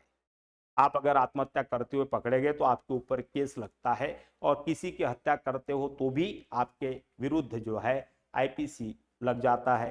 तो इसका मतलब यह है कि आप सोचते भी है नीति शास्त्र के तहत, इतनी सूक्ष्म संवेदना पर काम करता है नीति शास्त्र। बाकी सारे साइंस जो है प्रैक्टिकलिटी पर बात करते हैं। जब आप फिजिकली किसी को मारकर उसकी मृत्यु के लिए रिस्पॉन्सिबल हो जाए तो ही आपको कानून सजा देगा। मेरे दिमाग में अगर आपके लिए आपका मर्डर करने का विचार आए और मैंने बता दिया आपको कि यार, है ना, आज तुम्हें या तुम्हारा खून करने का बहुत मन कर रहा है, और तुम डर के भागे और अपने माँ बाप को बताए, पुलिस स्टेशन चले गए कि उसने मेरे को ऐसे ऐसे बोला था, मेरी एफआईआर लिखवा दीजिए। तो कौन पुलिस वाला आपकी एफआईआर लिखवाएगा? जब वो आपको इंतजार करने के लिए बोलेंगे कि भैया जब, है ना, आपका खून हो जाए तब हम रिपोर्ट लिखने की सुविधा है। वैसी व्यवस्था में कोई, समझ में आ रहा? इसका मतलब जो भी हम दुष्कर्म करते हैं उसका विचार सबसे पहले हमारे दिमाग में पनपता है। वर्तमान की बदलापुर की घटना जो हुई है, या कोलकाता में जो रेप केस कांड हुआ है, उसके पीछे क्या थी? और उसके ऊपर रिपोर्ट आई है कि लगभग रेप और हत्या जैसे मामलों में 83% जो कांड हुए हैं वो बहुत ज्यादा शराब पीने से हुए हैं। तो कोलकाता में आरजी कर में जो हुआ, वहां का आरोपी भी शराब पिया था। उसके साथ साथ जो अभी आपको जो है बदलापुर में हुआ, वो आरोपी भी शराब का आदी था। तो 83% लोग जो है इसमें क्या कर सकते हैं। और अगर यही रिपोर्ट कहती है कि 83% ऐसे मामलों में अक्सर आरोपी शराबी पाए गए। इसका मतलब ये नहीं कि सारे शराबी यही काम करते हैं, लेकिन यही रिपोर्ट का दूसरा पक्ष ये कहता है कि अगर इसी शराब को अगर हम लोग बंद कर दे, मान लीजिए एक समय के लिए, केस स्टडी मान ली इसको, है ना, तो एक समय के लिए अगर हम शराब को बंद कर दे सोसाइटी में, तो ये रिपोर्ट कहती है कि मात्र ये मामले 15% रहेंगे और कुछ उपाय करके इनको भी डिक्रीज किया जा सकता है। इसका मतलब यह है कि शराब के नशे में रेप, बलात्कार और उसके साथ साथ पीड़ित का मर्डर कर देना या इतना घृणित कृत्य करना, दुष्कर्म करना, तो लगभग 83% से लगभग हम लोग 15% तक इन मामलों को घटा सकते हैं। तो आप इसके ऊपर सोच सकते हैं, तो एक केस स्टडीज भी बन सकता है, कभी इसके ऊपर डिटेल में चर्चा करेंगे। तो इमैनुअल कांट का स्टेटमेंट याद करना था और इसके ऊपर ऐसा प्रश्न आपको उत्तर लिखना था। इसके बाद नंबर चौथा है, न्यायपूर्ण और अन्यायपूर्ण की अवधारणा प्रासंगिक है। बिल्कुल सही चीज है। एक साल पहले जो अन्याय था वही आज न्याय भी हो सकता है। एक साल पहले जो न्यायपूर्ण था आज के संदर्भ में वो अन्यायपूर्ण हो सकता है। न्याय हत्या को रोकने के लिए बदलते संदर्भ पर लगातार नजर रखनी चाहिए। उपर्युक्त कथनों का समुचित उदाहरणों सहित परीक्षण करिए। The concept of just and unjust is contextual. What was just a year back may turn out to be unjust in today's context. Changing context should be constantly under scrutiny to prevent miscarriages of justice. Examine the above statement with suitable example. तो कहने का मतलब ये है मेरे भाई, बहुत ही अच्छा सवाल ये पूछा गया है और इसके ऊपर बहुत अच्छा आप लिख सकते थे। तो इसमें देखा जाए कि एक साल पहले जो न्यायपूर्ण था आज के संदर्भ में वो अन्यायपूर्ण हो सकता है। और न्याय हत्या, मिस कैरेज ऑफ जस्टिस, न्याय हत्या को रोकने के लिए बदलते संदर्भ पर लगातार नजर रखी जानी चाहिए। उपरोक्त कथन का समुचित उदाहरणों सहित परीक्षण करना है। तो सही बात है, समाज के आयाम, समाज का दृष्टिकोण बदल सकता है और आज के समय में लोगों के पास बिल्कुल समय नहीं है। पल पल सब कुछ बदल रहा है हमारे इर्द गिर्द, इसलिए लोगों के पास ना तो टाइम है और ना ही पेशेंस बचा है।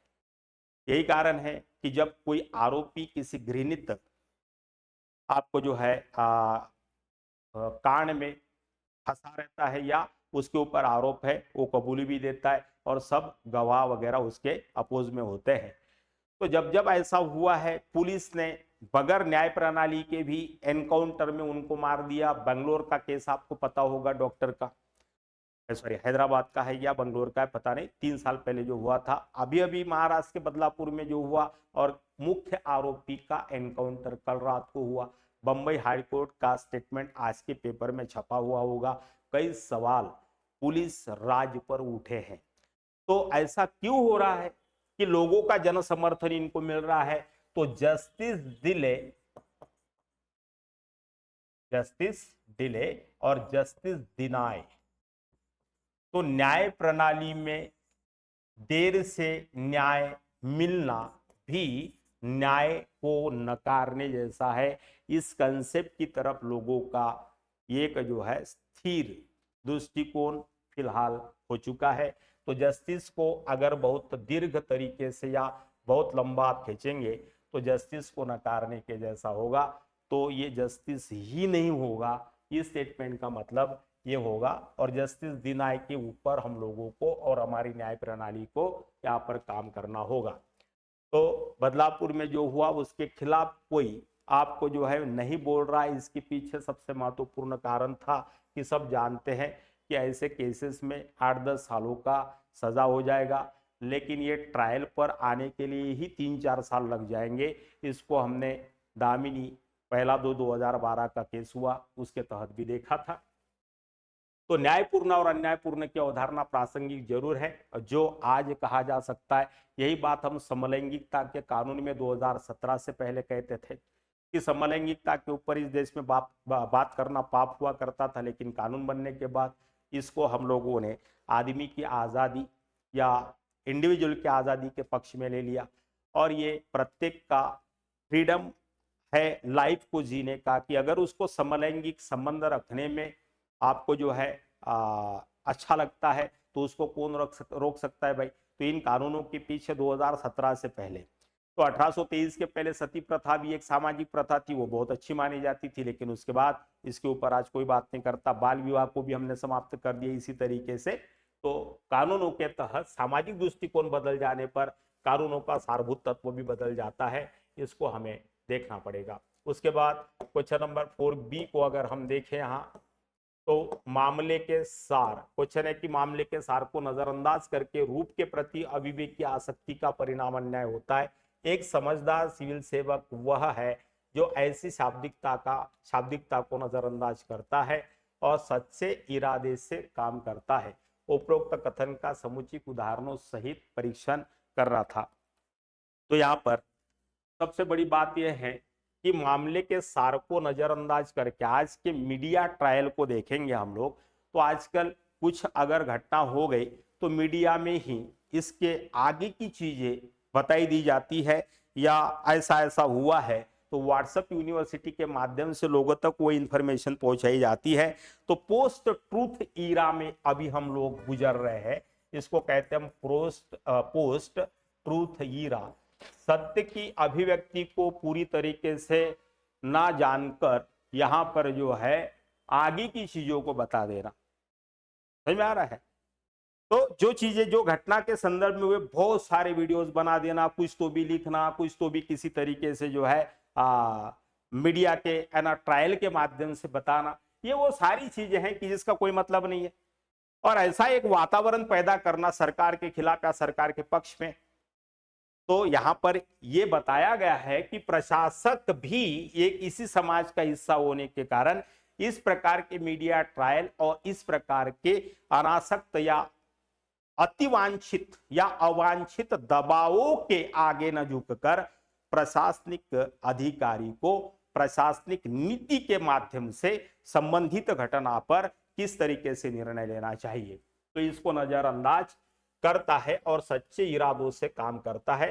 तो हमें या प्रशासक को अपने सच्चे आदर्श इरादे को काम करने के कृत्य के पीछे नहीं छोड़ना चाहिए, ऐसा इस प्रश्न का मतलब यहां पर था।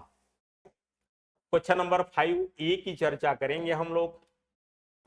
तो आचार संहिता और नैतिक संहिता लोक प्रशासन के मार्गदर्शन के स्रोत है। बहुत सही। दो टर्मिनोलॉजी यहां पर दिया है, एक है कोड ऑफ कंडक्ट और दूसरा कोड ऑफ एथिक्स। आगे लिखता है कि आचार संहिता पहले से ही क्रियान्वित है जबकि नैतिक संहिता अभी तक लागू होना बाकी है। ठीक है।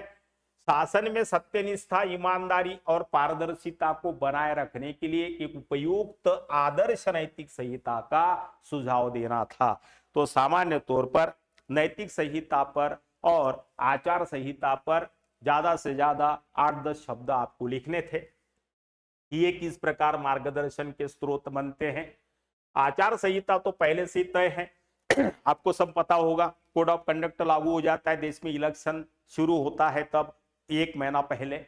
लेकिन जबकि नैतिक संहिता अभी तक लागू होना बाकी है, ये कोई सामाजिक या सार्वजनिक तौर पर नैतिक संहिता directive principles of state policy के तहत हमारे संविधान में पहले से मौजूद है, लेकिन उसको हम न्याय प्रणाली के तहत जस्टिसएबल नहीं कर सकते। वो इसलिए फ्री रखी है कि व्यक्ति की प्रकृतियां अलग अलग हो सकती है।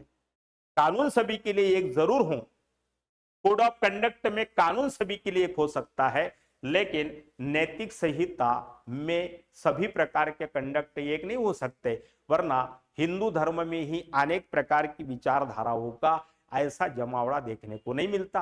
कोई विष्णु की पूजा कर रहा है तो वैष्णवपंथी हो गया, कोई शिव जी की पूजा कर रहा है शैवपंथी हो गया, कोई चारवाक जैसे भी है और कोई शून्यवाद को भी मानते हैं। समझ में आ रहा है। तो कहने का मतलब यह है कि नैतिक संहिता का पालन करना ये व्यक्तिगत स्वतंत्रता का मामला हो सकता है या है। आचार संहिता पहले से ही क्रियान्वित है जबकि नैतिक संहिता अभी लागू होना बाकी है। शासन में सत्यनिष्ठा, ईमानदारी और पारदर्शिता बनाए रखने के लिए उपयुक्त आदर्श नैतिक संहिता का सुझाव देना है। तो इस तरीके से ईमानदारी, सत्यनिष्ठा और पारदर्शी शासन और जीवन प्रणाली के साथ कुछ कॉमन कंटेंट जो इन दोनों संहिताओं के साथ एक दूसरे से जुड़े हुए हैं, उनके ऊपर एक आचार संहिता को जरूर बनाया जा सकता है, जैसे कि हमने कोड ऑफ कंडक्ट को बनाया है। तो मिला जुला उत्तर लिखना था और कुछ चीजें अपने से जोड़ देनी थी। आरसी में बहुत बड़ा आर्टिकल इसके ऊपर लिखा हुआ है, आगे आप देखेंगे। उसके बाद क्वेश्चन नंबर 5B है, इसके ऊपर आज ही अब की बात में मैं चर्चा करूंगा। ये जो नए 3 कानून बनाए गए हैं, ये डायरेक्ट क्वेश्चन था, बहुत ज्यादा इसमें जो है इधर उधर नहीं है। तो नए कानून भारतीय न्याय संहिता की आत्मा भारतीय संस्कृति और लोकाचार पर आधारित न्याय समानता तथा निष्पक्षता है। वर्तमान न्यायिक प्रणाली में दंड के सिद्धांत से न्याय की ओर बड़े बदलाव के आलोक में इस पर चर्चा करना है। तो पुराने कानून जो थे भाई ब्रिटिशों के जमाने के, वो डर की भावना पर आधारित थे। आज भी पुलिस देख के या पुलिस का नाम सुनकर हम लोग डर जाते, लेकिन वर्तमान में जो बदलाव भारतीय न्याय संहिता के साथ किया है, उसको न्याय के परिप्रेक्ष्य में परिवर्तित करना सरकार का उद्देश्य था कि लोगों के मन में इन कानूनों के तहत न्याय की भावना पनपे, ना कि डर की। इसलिए इन 3 कानूनों में हमने बदलाव किए हैं।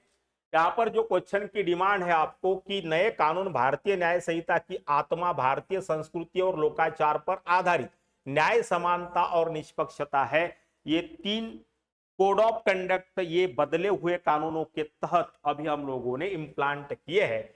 वर्तमान न्यायिक प्रणाली में दंड का सिद्धांत जो है वो न्याय की ओर बड़े बदलाव के आलोक में है, इस पर चर्चा करना है। तो बिल्कुल सीधी सी बात है इस एक स्टेटमेंट को कि ब्रिटिशों के जमाने के जो सारे कानून हैं, ये भी पॉलिटिकल एंड इकोनॉमिक वीकली में छपकर आया हुआ है और बाकायदा लिखा हुआ है कि नए कानूनों का बदलाव औपनिवेशीकरण से मुक्ति का कारण हो सकता है क्या। आज ही के जो एपिसोड है मेरा आपकी बात जो पब्लिश होगा कल, उसमें आपको इसका पूरा ड्राफ्ट मिल जाएगा।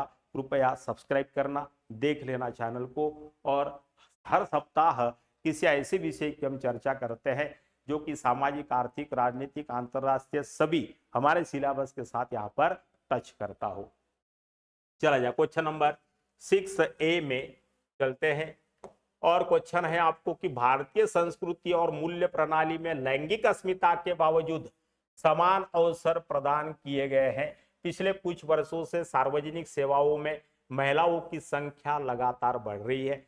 महिला लोक सेवकों के सामने आने वाली लैंगिक विशिष्ट चुनौतियों का परीक्षण कीजिए और अपने कर्तव्यों के निर्वहन में उनकी दक्षता बढ़ाने और ईमानदारी के उच्च मानक को बनाए रखने के लिए उपयुक्त उचित सुझाव दीजिए। तो ये तो सही बात है, और एक सवाल इसी परीक्षा में पूछा गया था आपसे पहले पेपर में कि दक्ष अविवाहित जो महिलाएं हैं और उच्च शिक्षित जो आज बड़े नगरों की तरफ प्रवासन कर रही है, ये ज्योग्राफी में पूछा गया, अर्बन ज्योग्राफी का माइग्रेशन का क्वेश्चन था, क्वेश्चन नंबर पहला इसी साल का, और इसी से मिलता जुलता ये 6वां ये नंबर का क्वेश्चन। ये क्वेश्चन अगर इस क्वेश्चन के साथ जोड़ दिया जाए तो इस स्टेटमेंट की जो कंटेम्पररी रिलेवेंट है हमारे सामने वो प्रकट हो जाएगा कि लैंगिक अस्मिता के बावजूद समान अवसर हमने प्रदान किए और पिछले कुछ वर्षों से सार्वजनिक सेवाओं में महिलाओं की संख्या लगातार बढ़ रही है। और यही कारण था पहले प्रश्न पत्र में जो पूछा गया कि इन कारणों से उच्च शिक्षित अविवाहित और महिला ये जो है शहरों या नगरों की तरफ माइग्रेशन कर रही है, ये इसी के साथ एसोसिएटेड था। और अगर ये मूल्य प्रणाली में लैंगिक अस्मिता का भाव हमारे मन में नहीं होता तो ये बदलाव नहीं दिखता। महिला लोक सेवकों के सामने आने वाली लैंगिक विशिष्ट चुनौतियों का परीक्षण करिए और अपने कर्तव्यों के निर्वहन में उनकी दक्षता बढ़ाने और ईमानदारी के उच्च मानकों को बनाए रखने के लिए उपयुक्त उपाय सुझाइए। तो कभी कभार हम लोग सोचते थे कि महिलाएं अगर शासन प्रशासन में जाएगी तो थोड़ा भ्रष्टाचार कम होगा, क्योंकि ये थोड़ी भ्रष्टाचारी कम होती है। लेकिन अभी भी पूजा खेड़कर का प्रकरण हुआ, अफसर बन के भ्रष्टाचार करना तो बहुत दूर, अफसर बनने के लिए ही भ्रष्टाचार कर लेना, ये थोड़ा सा जो है सोचने वाला विषय है। और ऐसे कई उदाहरणों के माध्यम से, उपयुक्त उदाहरण के माध्यम से उपयुक्त उपाय सुझाने थे। तो यहाँ पर दक्षता या एफिशिएंसी बढ़ाने और ईमानदारी के उच्च मानक को अपने कर्तव्यों के प्रति सन्निहित करने में, इन सब बातों की चर्चा हमें इन कानूनों में करनी थी। इसके बाद क्वेश्चन नंबर 6B है, मिशन कर्मयोगी का लक्ष्य। ये डायरेक्ट प्रश्न है, इसके ऊपर कुछ नहीं, ये योजना के ऊपर सवाल था। मिशन कर्मयोगी का लक्ष्य नागरिकों की सेवा करने की कुशलता सुनिश्चित करना और बदले में खुद का विकास करने के लिए आचरण और व्यवहार का एक बहुत ही उच्च मानक बनाए रखना है। वहीं योजना कैसे सिविल सेवकों को, यह योजना कैसे सिविल सेवकों को उत्पादक दक्षता बढ़ाने और जमीनी स्तर पर सेवाएं प्रदान करने में सशक्त बनाएगी। तो डायरेक्ट क्वेश्चन था, किस प्रकार से, मेथड पूछा है, मेथोडोलॉजी पूछा है। तो मिशन कर्मयोगी 2 सितंबर 2020 को शुरू की गई एक योजना थी, सभी को पता है। इस योजना को संचालित करते हुए 4 साल हो गए। आरंभिक जो बजट था 500 करोड़ समथिंग प्लस था इसका। अब राष्ट्रीय सिविल सेवा क्षमता निर्माण कार्यक्रम, जिसको संक्षिप्त में NPCSCB कहते हैं, तो ये सिविल सेवा अधिकारियों के लिए कर्मयोगी भारत पोर्टल प्रदान करता है, जो एक ऑनलाइन शिक्षण मंच है जिसका उद्देश्य भारतीय लोकाचार में निहित एक सक्षम सिविल सेवा का निर्माण करना है, जिसमें भारत की प्राथमिकताओं को साझा समझ हो सके, जिससे भारत की प्राथमिकताओं की साझा समझ हो और काम करने की क्षमता हो। सामान्यतः कर्मयोगी का मतलब है कि कर्मयोगी सामान्य तौर पर इसलिए कर्म करता है क्योंकि कर्म करने से उसे खुशी मिलती है। समझ में आ रहा है? तो हम लोग जो हैं क्या कहते हैं कि दशरथ मांझी को क्या कहेंगे, कर्मयोगी। कोई पैसा नहीं मिल रहा था इनको सड़क बनाने के कारण, और ना इन्होंने मांगा कभी, लेकिन आज उस सड़क जो दशरथ मांझी के अकेले के प्रयास से बनी, तो वहां से कई लोग गुजर रहे हैं, मन को सुख होता है। तो इस आदमी को भी कोई पैसा नहीं मिल रहा था, कोई लोभ नहीं था, लेकिन वो काम करने से रोज छेनी और आपको जो है लेके जाए और तोड़े, तो इससे आत्मसुख जो मिलता है।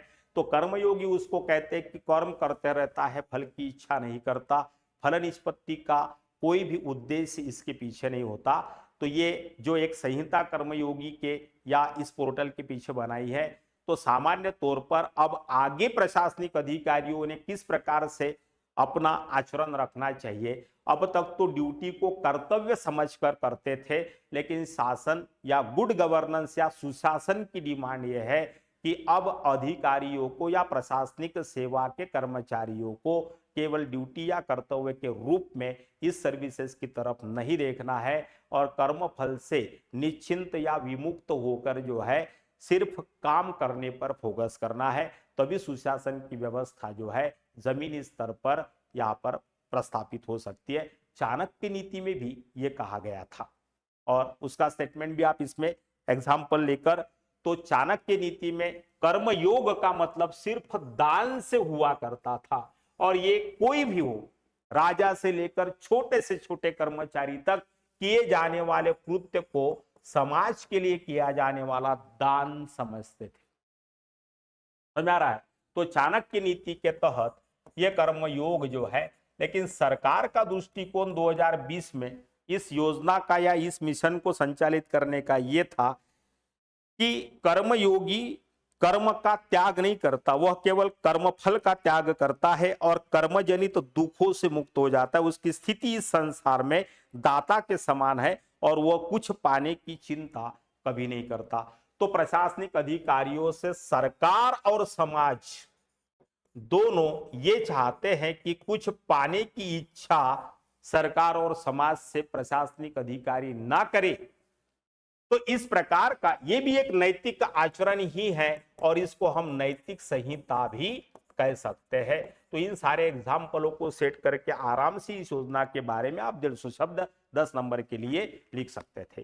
तो मित्रों, सेक्शन ए के ऊपर जितना संभव हो सकता है बहुत डिटेल में चर्चा करने की कोशिश मैंने की है, लेकिन समय पर्याप्त न होने के कारण अब ये 6 क्वेश्चन है, इसके ऊपर 60 दिन भी बोला जा सकता है, लेकिन ऑनलाइन में थोड़ी सी कुछ रेस्ट्रिक्शंस आती है, तो कई एग्जाम्पल्स छूट जाते हैं।